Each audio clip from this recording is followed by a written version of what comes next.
안녕하세요 여러분, MG쌤입니다. 오늘은 기말고사 대비특강 첫 번째 강의고요. 20차시 조선의 건국과 국가 기틀의 확립에 대해서 수업을 해보도록 하겠습니다. 굉장히 오랜만에 영상이 업로드 될 예정인데요. 선생님도 오랜만에 찍다 보니까 굉장히 어색할 수 있을 것 같습니다. 최대한 자연스럽게 강의를 해보도록 할 거고요. 우선은 제가 마이크를 놓고 와가지고 오늘 그 영상의 음질이 다소 좀 껄끄러울 수도 있습니다. 그 부분 좀 양해해 주시기 바랍니다. 그럼 본격적으로 20차시 조선의 건국과 국가 기틀의 확립에 대해서 한번 같이 해볼 수 있도록 하겠습니다. 자, 우선 우리 조선의 건국, 조선에 대해서 이번 시간에 배울 것인데요. 자, 우선 조선이 시작하기에 앞서서 중국에는 큰 변화가 일어나게 됩니다. 바로 명나라라는 나라가 등장을 하게 됩니다. 그럼 기존에 있었던 나라는 어떤 나라였죠? 그렇습니다. 우리가 몽골족이 세운 원나라에서 이제 명나라가 건국이 되면서 원나라에서 명나라로 교체되는 그러한 시기였습니다. 근데 그러한 시기에 1388년에 명나라가 고려한테 천령 이북의 땅을 내놔라라고 요구하게 됩니다. 자, 천령 이북의 땅이 어디냐면요. 지도로 표시해보면 우리 한반도가 이렇게 있다면 천령 이북의 땅은 바로 이쪽 지역을 말합니다. 자, 그럼 명나라는 왜 이 땅을 다시 돌려달라고 했던 것일까요? 그것은 바로 이 천령 이북의 땅이 우리가 저번 1학기 때 배웠던 쌍성 총관부 그 부분의 총관부의 땅이었기 때문입니다. 자, 얘들아, 기억나니? 쌍성 총관부라는 것이 고려시대 때 공민왕의 업적으로서 원나라로부터 빼앗았던 땅이었죠? 기억나니? 그러니까 우리가 이 원나라를 지금 압박하고 있고 원나라로부터 우리가 지금 지배력을 가져오고 있으니 원나라의 옛날 땅이었던 쌍성총가부를 다시 우리 명나라한테 돌려내. 즉, 전 집주인의 땅이었으니까 이제 현 집주인인 우리 명나라한테 돌려줘. 이렇게 무리한 요구를 고려에게 한 것이죠. 자, 그러다 보니까 고려는 어떠한 반응을 보였냐면 바로 안 되겠다.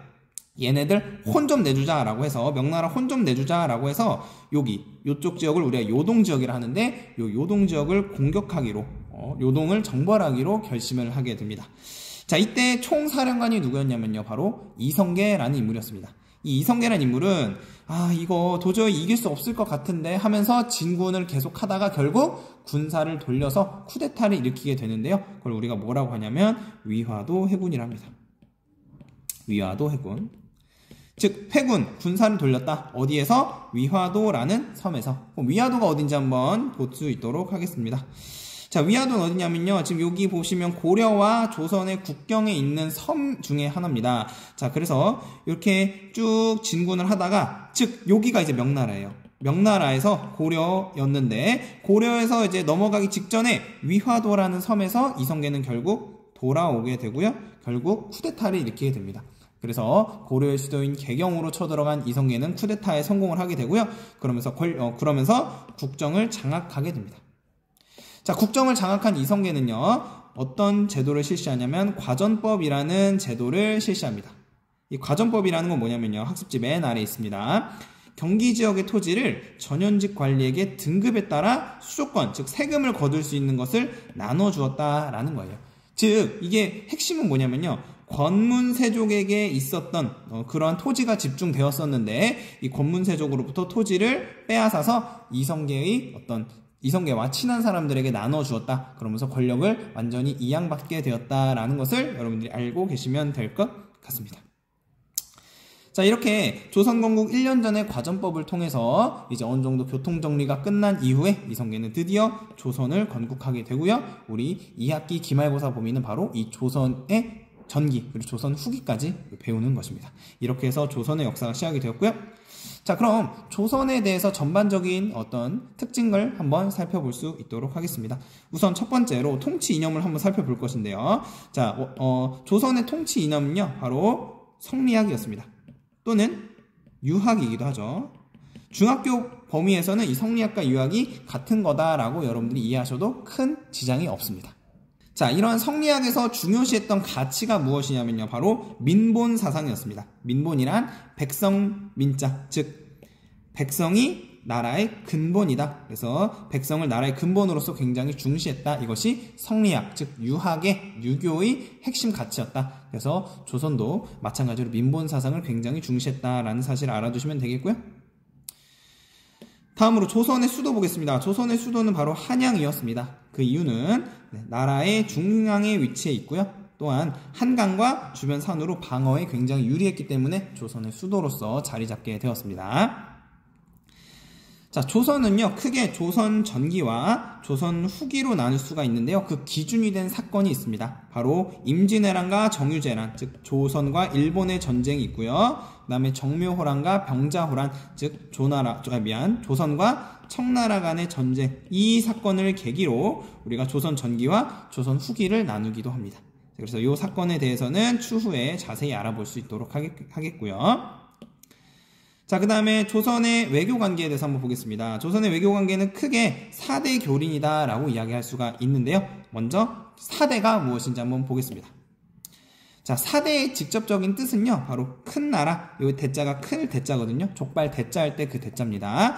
큰 나라를 섬긴다, 모신다 라는 뜻입니다. 존경을 표한다, 리스펙한다 라는 거죠. 그럼 여기서 큰 나라는 무엇이냐? 바로 이 큰 나라는 바로 명을 뜻합니다. 즉 중국 명나라는 크게 리스펙하면서 부모 또는 형으로 모시는 걸 우리가 4대라고 이야기를 하고요. 그래서 조선은 큰 나라였던 명나라는 섬겼다. 자, 그 다음 두 번째로 가겠습니다. 교린을 살펴보죠. 교린의 뜻은 뭐냐면 교자는 사귈 교자고요. 린자는 이웃이라는 뜻입니다. 즉 이웃 나라와 화평하게 지낸다라는 것인데요. 그래서 화평하게 지낸다. 그 대상은 바로 옆에 있던 일본과 여진이 있습니다. 그래서 이 나라와는 화평하게 지냈다. 이렇게 여러분들이 이해하고 계시면 되고요. 대신 4대 교린인데, 그래서 우리가 보시면, 자, 여기 조선이 있다고 칩시다. 조선이 있는데, 당시에 4대, 즉 명나라는 굉장히 조선이 섬겼고요. 대신 이웃나라인 일본과 여진은 동생쯤으로 생각을 했습니다. 그래서 이렇게 여러분들이 이해하고 계시면 된다. 그래서 보시면 형, 부모로서 명나라를 모셨다. 이게 4대고요. 그 다음에 이웃나라와 화평하게 지냈지만 그럼에도 불구하고 조선에게 있어서 일본과 여진은 동생이었다. 그래서 어떤 이렇게 교린 관계를 맺었다. 이렇게 이해하시면 되고요. 훗날 이 여진족이 바로 훗날의 청나라가 되면서 이 자리에 올라가면서 조선에는 갈등이 발생하고 문제점이 발생했던 것이죠. 그래서 기본적으로 4대 교린이라는 외교 정책을 펼쳤다라는 걸 알아두시면 되겠고요. 그 다음에 이 여진족, 교린 관계 중에 여진족을 대항했던 게 바로 오른쪽에 있는 사군 육진입니다. 그래서 이 사군 육진이라는 것은 바로 이 여진족을 방어하기 위해서 세운 군사기지고요. 언제 만들어졌냐면 바로 세종 시기에 완료가 됩니다. 이때 형성이 되면서 북쪽으로부터 넘어오는 여진족을 방어하기 위해서 세운 군사기지다. 세종시기에 만들어졌다라는 것을 알아두시면 되겠습니다. 자, 이렇게 조선에 대한 전반적인 특징을 알아봤는데요. 이제 다음으로는 국가 기틀을 마련했던 세 왕의 업적에 대해서 살펴보겠습니다. 조선 초기에 태종, 그 다음에 세종, 성종의 업적을 한번 살펴볼 수 있도록 하겠습니다. 자, 우선 첫 번째로 태종의 업적으로는요, 사병을 혁파했습니다. 사병이라고 함은 바로 개인이 가지고 있는 병사예요. 그래서 기존에는 개인이 병사를 가지고 있었는데 그것을 모두 국가로 흡수를 해버립니다. 그래서 사병을 없애버렸다. 그러면서 왕권을 강화시켰다. 왜? 개인이 군사를 가질 수 없게 되었기 때문에 보다 안전해졌겠죠. 왕권의 입장에서는. 자, 그 다음에 실시한 법이 뭐냐면요. 저 적어보겠습니다. 바로 호패법이라는 법을 실시합니다. 호패법. 즉 호패라는 것을 나눠줬다는 건데, 호패라는 것이 뭐냐면 바로 이렇게 생긴 거예요. 그래서 인적사항이라든지 어떤 어디서 살고 있는 누구다라는 어떤 생김새라든지 이런 것들이 담겨져 있는 일종의 신분증이다라는 것으로 여러분들 이해하시면 되고요. 그 신분증을 나눠주는 법이 호패법입니다. 그래서 태종의 호패법으로 인해서 인구를 파악하게 되었고요. 그 다음에 세금도 징수하게 되었다. 이렇게 이해하시면 되겠습니다. 자, 다음은 태종의 아들이었던 다음 왕인 세종에 대해서 살펴보겠습니다. 세종은 여러분들이 알다시피 굉장히 똑똑한 왕이었습니다. 그래서 업적도 굉장히 똑똑한데요. 먼저 지편전을 설치합니다. 그래서 지편전이라는 곳을 통해서 우수한 학자를 양성을 해내고요. 그 두 번째로 경연이라는 걸 실시합니다. 마치 왕과 신하들 사이의 스터디 그룹이었다라고 보시면 되겠는데요.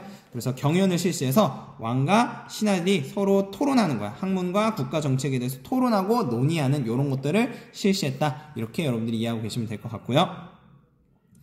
자, 마지막으로 성종식입니다. 성종식의 성은 완성했다의 성입니다. 즉 조선의 통치 시스템을 완성한 왕이 바로 성종인데요. 이 성종의 업적은 바로 중앙집권체제를 완성할 수 있었던 경국대전을 완성했다. 경국대전이란 게 무엇이다? 바로 조선의 법전입니다. 법전. 그래서 조선의 법전을 완성함으로써 중앙집권체제를 완성했다. 이렇게 여러분들이 이해하고 계시면 될 것 같습니다. 네, 그래서 우선 기말고사 대비특강 첫 번째 강의 이렇게 마무리되었고요. 앞으로 계속해서 업로드가 될 예정이니까 여러분들 기말고사 공부하는 데 있어서 큰 도움을 받기를 바라겠습니다. 네, 그럼 이번 강의는 여기서 마무리할 수 있도록 하겠습니다. 여러분들 안녕.